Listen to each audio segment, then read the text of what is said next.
Welcome back, everyone. Today we're jumping right into a really fascinating explainer covering one of the absolute foundational concepts in Islamic sciences.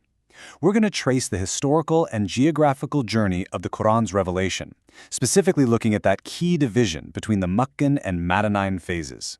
Whether you're already familiar with this or just looking to really solidify your understanding of these historical contexts, this explainer is going to map it all out for you. We're going to break down exactly how and why this text was revealed over two very distinct phases, and what that actually means for how we interpret it today. So before we really get into the weeds, let's do a quick pre-assessment. Take a second and ask yourself, what immediately pops into your head when you think of the cities of Makkah and Medina? Like geographically, historically, sociologically, how do these two places differ? Hold on to those thoughts, because understanding the unique vibe and environment of each city, that's literally the master key to unlocking why the themes of the Qur'an shifted so dramatically between these two eras. Okay, let's dive into this. Here's our agenda for today. 1. Starter and objectives. 2. Wisdom of gradual revelation. 3. Makkan versus Madinan verses. 4. Assessment for learning. And 5. Our planetary and home assignment. Section 1. Starter and objectives. Setting our goals. Right, so here are our learning targets, giving us a clear picture of our attainment and progress for this session. By the end of this explainer, absolutely all of you will know the overall concept of what makes up the Makkan and Madinan phases. Most of you are going to be able to clearly explain the distinctive features that separate them, and for those of you really pushing for that deeper critical thinking today, you'll be able to infer and articulate the profound wisdom behind the piecemeal revelation. So, those are our milestones. Just to make sure we're fully equipped for this, let's quickly review some foundational keywords. First up is Hijrah. This is, of course, the migration of the Prophet Muhammad from Makkah to Medina, and it's a real game changer because this event is the literal dividing line between the two phases of revelation. Next, we have Ulum al-Tafsir, which refers to the broader sciences of Quranic interpretation, and finally al-Nasikh wa al-Mansukh, the abrogating and abrogated verses. Knowing whether a verse is Makkian or Madinah is absolutely crucial for scholars to figure out the exact timeline of Islamic legislation, especially when determining which rulings came first. Moving on to Section 2, Wisdom of Gradual Revelation. Why piecemeal? So our sources tell us that the revelation was sent down in parts over a span of about 2 decades. Now you might be wondering, if it could have just been sent all at once in a single book, why wasn't it? Well, scholars actually identify 6 key reasons for this piecemeal approach. First off, it strengthened the Prophet's resolve against early hardships. Second, delivering it in bite-sized portions, so to speak, greatly simplified memorization for the early companions. Third, it allowed the revelation to directly answer specific questions from idolaters and the people of the book, like answering them in real time as they came up. Fourth, it proved its miraculous nature. Think about it. Despite being revealed over 20 years, its 6,000-plus verses hold 0 contradictions. Fifth, it allowed for the gradual revelation of Sharia, giving society the breathing room to actually adapt to new laws. And finally, it is the really intense physical and spiritual weight of the revelation process on the Prophet himself. And this brilliantly illustrates the profound psychological wisdom behind this gradual approach. Take a look at this quote from Aisha, narrated by al-Bukhari. She points out that the earliest chapters focus heavily on establishing foundational beliefs, things like paradise and hellfire. She notes that if the very first commands had been strict rules, like do not drink wine or do not commit adultery, the people would have flat out refused. It's like building a house, right? You absolutely have to lay the intellectual and spiritual foundation before you start establishing the practical laws. All right, Section 3. Makkan versus Madinan verses. 2 distinct phases. Now think back to our starter question about Makkah and Medina. Our sources highlight that Makkah was this bustling city of trade and commerce, and at the time, it was heavily entrenched in polytheism. Medina, on the other hand, was primarily an agricultural hub. Totally different demographics, requiring a huge focus on community and governance. It actually reminds me a lot of how modern nations like the UAE prioritize structured societal values, tolerance, and clear laws to build a cohesive community out of really diverse groups. So naturally, the themes addressed to a more hostile, mercantile society in Makkah were going to look very different from those addressed to a newly forming agrarian community of believers in Medina. Now, what's really interesting here is how exactly those societal differences show up in the text itself. Meccan revelations, so pre-migration, they intensely focus on Tawheed, the oneness of God. They vividly describe the day of judgment, paradise, and hellfire, and they rely heavily on the stories of past prophets to draw lessons and offer comfort. But post-migration, the Madinan revelations completely shift gears. They focus on practical legislation, detailed, everyday rulings on transactions, jihad, peace, family institutions, and governance. You'll also notice a shift in the language used. Madinan verses frequently use the phrase, "O you who believe," simply because, well, a community of believers had now actually been established.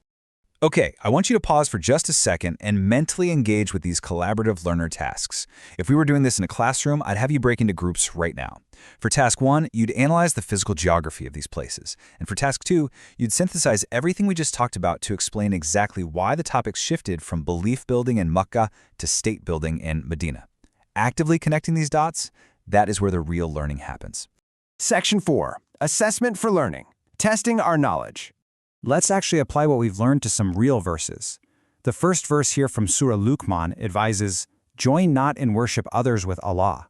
So based on our criteria, because this deals fundamentally with Tawheed and belief, we can easily classify this as a Makkan verse. Now look at the second verse from Surah Al-Baqarah. It commands believers to give up what remains from riba, or usury. Because this is a very detailed piece of practical legislation regarding financial transactions, we can confidently say, yep, that's a Medina verse. See how logical that system is once you recognize the underlying themes? Now, during a typical student Q&A session, a really common question usually comes up right about here. People ask, does this difference in timing or location mean there's a difference in authenticity or importance between the verses? And the scholarly consensus is a resounding no. The sources explicitly state that both types of revelation constitute the authentic speech of Allah, and they're equally recited as an act of worship. The difference is literally just in the circumstances and methods of the message. It was perfectly tailored to meet the specific needs of the community at that exact moment in time.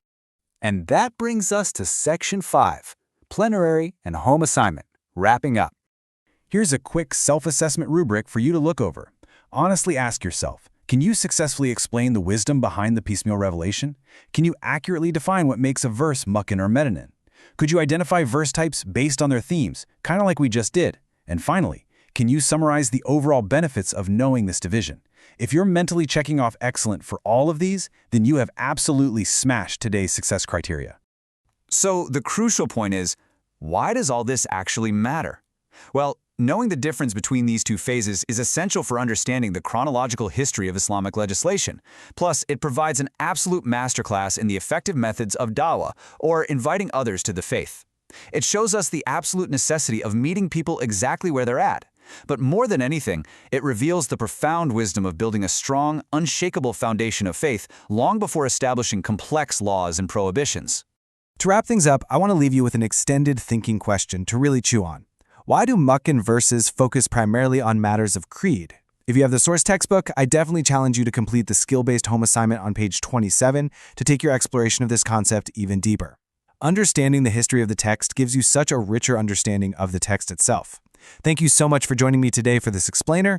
Keep learning, keep analyzing, and I will catch you in the next one. Welcome to Iftihar Learning Hub. Today we are putting your knowledge to the test with this exciting 20-question Islamic quiz explainer. We'll be exploring the absolutely fascinating historical context of the Qur'an by looking at the key differences between its Makkan and Madinan revelations. So whether you're a student looking to brush up on your facts or just someone, hungry for knowledge, this challenge is designed to test you and really build your understanding. Let's begin. Here's the deal on how this works. We've got 20 questions, 4 choices each, and you'll get exactly 5 seconds to lock in your guess before the big reveal. Grab a piece of paper, keep track of your points, and hey, no cheating. Let's get right into it. Okay, kicking things off with round 1, core definitions, the foundations of revelation. Let's see how well you know the basics. Question 1. What exactly is meant by the Makkan Qur'an? Is it A, verses revealed after Hijrah, B, verses revealed before Hijrah, C, verses revealed in Medina only, or D, verses revealed during battles? All right, time is up. If you guessed B, you hit the nail on the head. Makkan Qur'an refers strictly to all those revelations sent down before the Prophet's pivotal migration to Medina. Moving right along to question 2. What is meant by Medina Qur'an? Take a quick look at your choices on the screen. Okay, time is up. The correct answer is C. This perfectly establishes our contrasting timeline, right? Basically, anything revealed after the migration falls squarely into the Medina category. Jumping ahead to question 12 here, which city was the center of the Makkan revelation? And time. The answer is absolutely D, Makkah. It was the total geographical and spiritual epicenter for the early Muslims during this really formative period. All right, question 13 asks about the Hijrah. What does it actually refer to? Time's up. The answer is B. So the really crucial takeaway here is that this specific migration, the Hijrah, is literally the exact dividing line scholars use to split the Meccan and Madinan eras of the Qur'an. It was a total game changer. That brings us to round 2, major themes, the core messages and content. Things are going to get a little trickier here.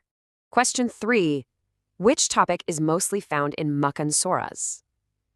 Go ahead and scan those choices. And time. The correct answer is C, Tawheed. You see, early revelations heavily focused on establishing that core, unshakable belief in one God well before any complex societal laws were ever brought to the table. Let's flip the script for question 4. Madinan surahs mainly discuss what? Time's up. It's answer B. Once the Muslims actually migrated to Medina, they weren't just trying to survive anymore. They were building an entirely new society. And that required detailed Islamic laws and practical social guidance. Question 10 really reinforces this beautifully. Makkan revelations mainly focused on what? The answer is B, correcting beliefs and faith. Think about it. Before building the Islamic State we just talked about, you absolutely have to build the individual's faith first. That was the absolute priority back in Makkah. Question 11. Madinah revelations focused on. Got your answer locked in? It's C. Here we see that definitive shift, right? Moving towards shaping community laws, rules of action, and the collective worship of a rapidly growing Muslim population. All right, question 14. What do Makkan surahs often contain? Time's up. The answer is B. Now, put yourself in their shoes for a second. Early Muslims were a heavily persecuted minority in Makkah. They didn't need agricultural laws right then. They needed immense patience and the spiritual resilience just to survive those trials. Wrapping up this round with question 17, which topic is really common in the Makkan Qur'an? And time, it's answer A, the Day of Judgment. Along with Tawheed, establishing this absolute sense of accountability in the afterlife was a massive hallmark theme of the early Makkan era. Let's move right along and see how this all builds into round 3, style and structure, the nuances of revelation. Question 5. Makkan surahs are generally what? All right, the answer is C, short and powerful. These verses have a really distinct punchy rhythm to them. They were specifically designed to strike the heart immediately and be super easy for early followers to memorize. Question 6 asks which style is common in Makkan surahs. Lock in that guess. Okay, it's B. Because they are so short and hyper-focused on core belief in the Day of Judgment, the actual language carries incredible emotional and spiritual weight. Now look at the specific phrasing in question 7. The command, "O you who believe," is mostly found where? Time's up. Answer B. In Makkah, the message often addressed all of mankind. But in Medina, a distinct, established community of believers had already formed. So the direct address naturally shifted to, "O you who believe." Question 15. Madinan surahs usually contain what? It's A, more legal rulings. Makes perfect sense, right? A functioning, expanding society just naturally requires a robust and structured legal framework to keep things running smoothly. Question 16 tests a bit of historical reality. Which group faced severe persecution during the Makkan period? It's B, Muslims.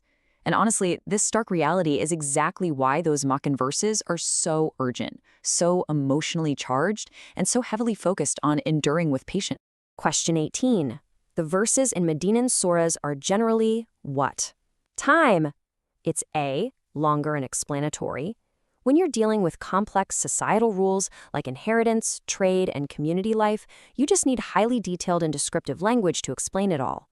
Okay, watch out. It's time for a double question challenge, Spot the Surahs. For question 8, which of these is Makkan? And for question 9, which is Madinan? Go ahead and lock in both of your guesses. All right, the Makkan surah is C, Al-Mudathir, and the Madinan is C, Al-Baqarah. How did you do on that one? It was a bit of a curveball. Getting near the end here. Question 19. Why is understanding this difference actually important?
fully grasp the Quran's profound message without understanding the actual historical context it was revealed in.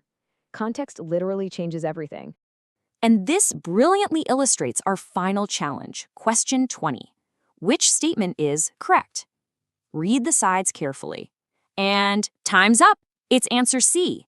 The Makkan and Madinan surahs deliberately serve completely different themes and purposes, beautifully guiding a community from its spiritual infancy into a fully realized civilization. Well, congratulations on completing the Makkan and Madinan Qur'an quiz challenge. So how many questions did you actually get right? I'd love to know, so please share your score down in the comments. But more importantly, ask yourself, the next time you open the Qur'an, how will knowing the history behind these verses change the way you read them? That is definitely something to think about.